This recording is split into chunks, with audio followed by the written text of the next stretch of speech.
Probably the most significant change that I've seen, and not only have I witnessed but been part of, I think, over the years, is how the fire department has become an all-risk, all-hazard response asset for public safety. I would like to look at the fire service as a Swiss Army knife for public safety, especially in the area of country where we don't have a dispatch system where we tier our dispatches. We just respond when people call for us. So if they call, we respond with the closest appropriate apparatus and crew to do the job. What other services, though, does the Roseville Fire Department provide? We respond to hazardous material calls. We deal with the spills. We mitigate the hazards. With this railroad yard here right next door to us, we respond to all those tanker calls if there's any issues there. Tech rescue. Urban search and rescue, similar to what I do away from here, we have the same capabilities here. If we have a building collapse, heavy vehicle extrication, rope rescue, those incidents occur here also. We provide SWAT medics for the police department when they have those incidents that they need to respond to.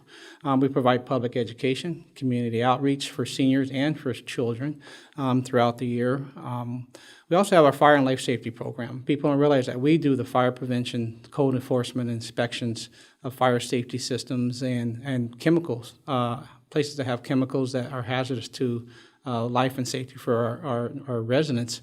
We inspect those also and take care of those issues. What is the fire department's annual budget? Fire department's annual budget for FY 17-18 is $29.3 million. Most of our money is general fund money. 84% of our funds goes towards salaries and benefits, and so which leaves us 16% of our funding that comes from other sources that we can't touch. Just as in Prop 172, which is a half-cent sales tax that was mandated by the state that goes towards public safety. We have grants that we apply for that generally go towards equipment in the fire department, not for any personnel, but mostly for equipment that can only be spent on that equipment in the years that we get the grant for it. Reimbursements. Reimbursements are added to our budget at the end of the year for when our firefighters go out on wildland fires, or when I respond out as we talked about earlier for hurricanes with FEMA. FEMA reimburses the city for every bit and every dime that is spent on me while I'm gone. Chief, what kind of services does the fire department provide that you deem discretionary? When I look at the fire department, besides our emergency responses that we need to continue to do, whether it's to fire, medical emergencies, or to any other emergency that may arise for a citizen as far as service goes, I have to look at discretionary services such as our public education. We'll fall back on the firefighters. We have personnel that currently do that for us, but if we had to cut that, we would probably have to cut those positions and the funding that goes towards community education, whether it's for the schools or whether it's for the seniors or any other folks who are asking for community education towards fire department. We have a weed abatement program, which is a fire issue when it does catch on fire, but it's not the issue of the fire department to have to enforce that code. It's actually another service within the city that actually should enforce that and maybe take care of that. But fire department right now, we are part of that weed abatement program. We also do fireworks, where right now fireworks, there is nothing, a code that says we have to inspect fireworks. So if we stopped inspecting fireworks and I would deem that unnecessary for us to do, then we have to take a look at whether we should allow safe and sane fireworks within our community. The SWAT medic program for PD.